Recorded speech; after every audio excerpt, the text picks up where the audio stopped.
Commodore Amiga. I think the inspiration behind that rendition was having someone sort of mumbling and humming the bass line while somebody else standing next to them did a rendition of the actual theme on a bugle.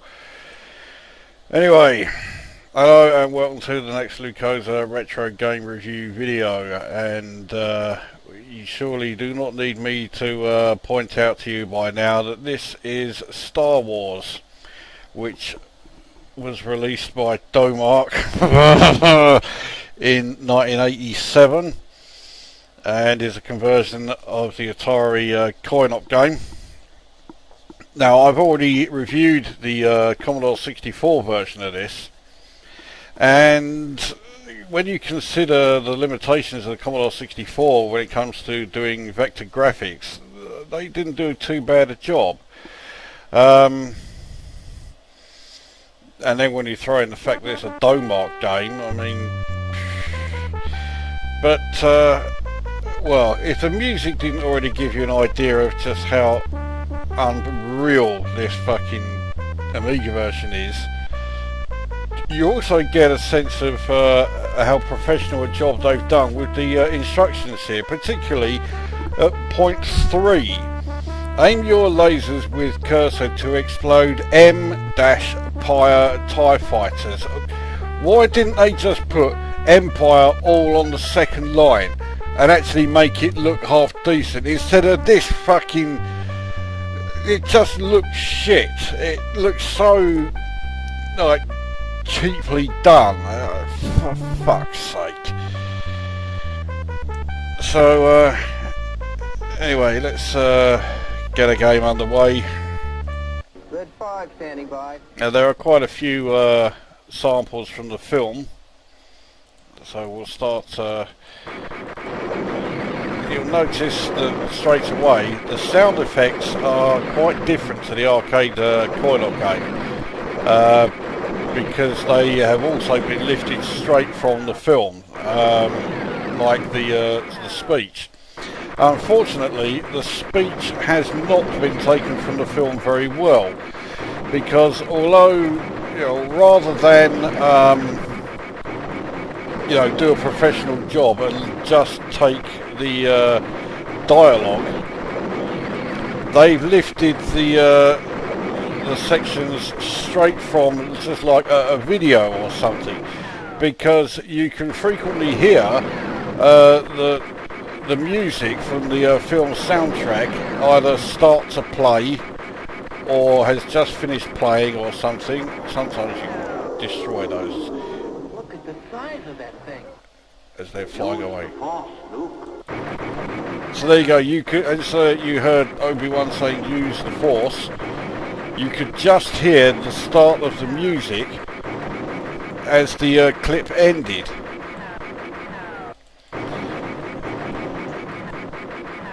So, I mean, shitty sampling aside, the audio isn't too terrible.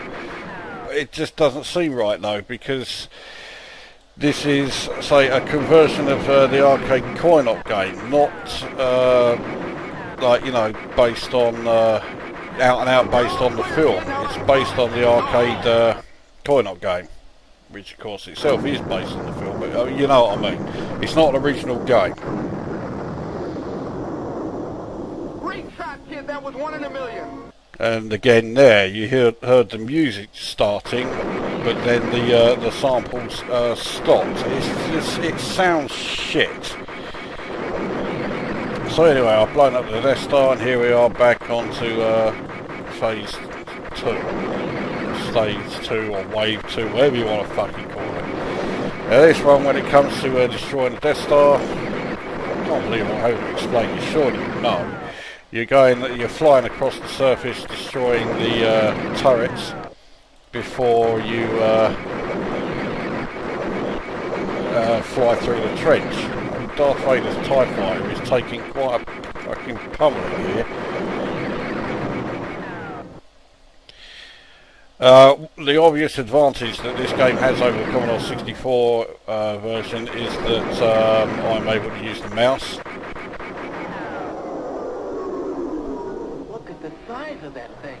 So I have full analog control like you do on the coin-op version.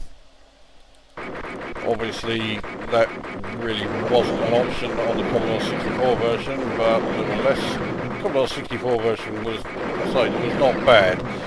They did an okay job, especially with the 64's limitation with using vector graphics and it being a fucking Domark game. Fucking make it real in this one.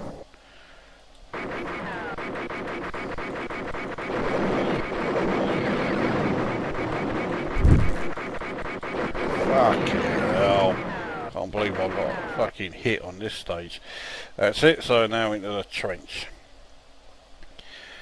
So in graphically, you know, yes, it looks fine, but you would expect that. The Amiga does not have the Commodore 64's problems when it comes to vector graphics. So they look pretty good, and they are certainly fast.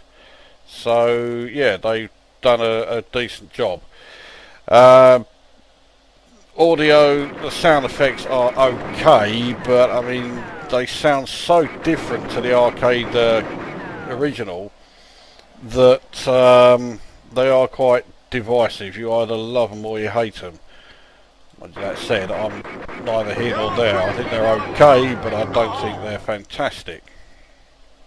And the gameplay, I mean, the gameplay is quite an accurate, you know, conversion of the arcade coin-op, except it is rather easy compared to the coin-op original. Not least because you start the game with 8 shields, whereas in the coin-op I think you had 6 at most.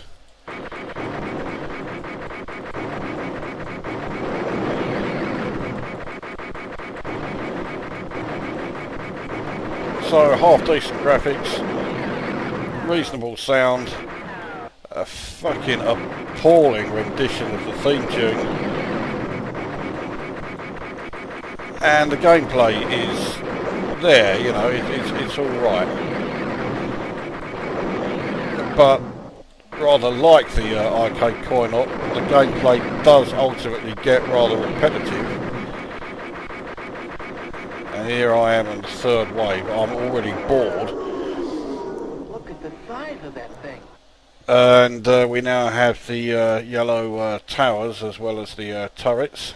You get a bonus if you destroy all of the towers. I've never got close to doing that. On the arcade coin-op I used to be able to do it on level 3. But yeah, on this, not even close. I'm doing well if I can destroy, say, like 2 or 3. Take out 1. See what? No, can't get that one. What we got now? Missed that one.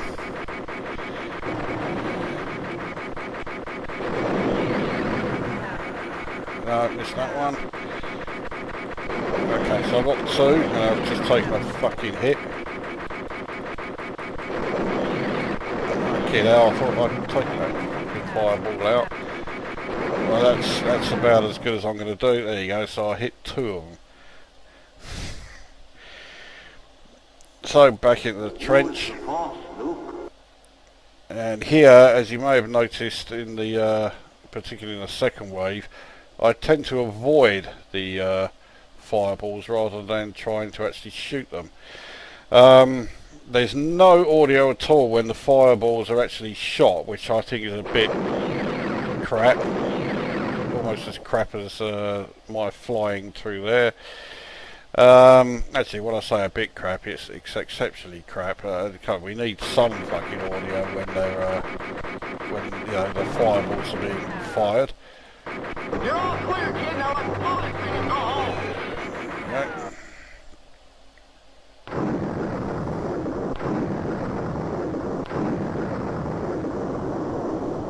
Great shot, kid. That was 1 in a million. Right, well, I can't see me doing too well on this level. Firstly, because I'm already bored playing the game, and secondly, it's a wave 4 now, and this is not easy. I would imagine it's not easy anyway.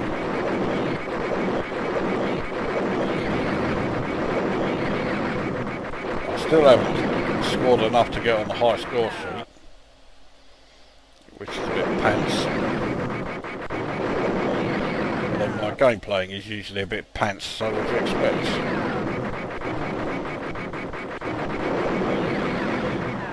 So what do I rate it then? Well, it's a reasonable conversion of the coin-op, but it does have the same limitations of the coin-op, so it's not going to keep your interest for very long. I did have this back in the day, but I got it for nothing. That's not because I pirated it. I didn't.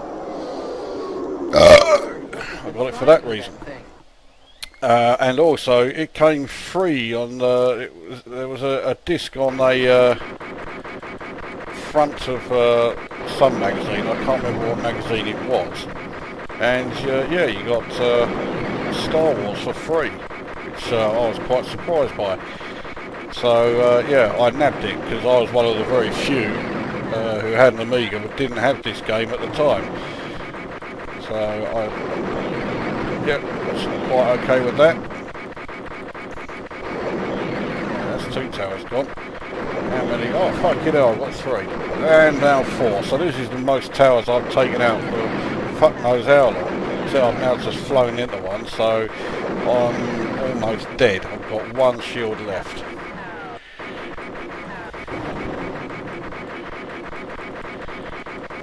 And another tower.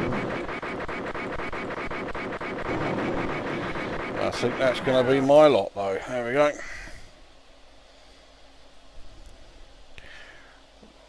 Well, I really do not see me getting through this fucking stage.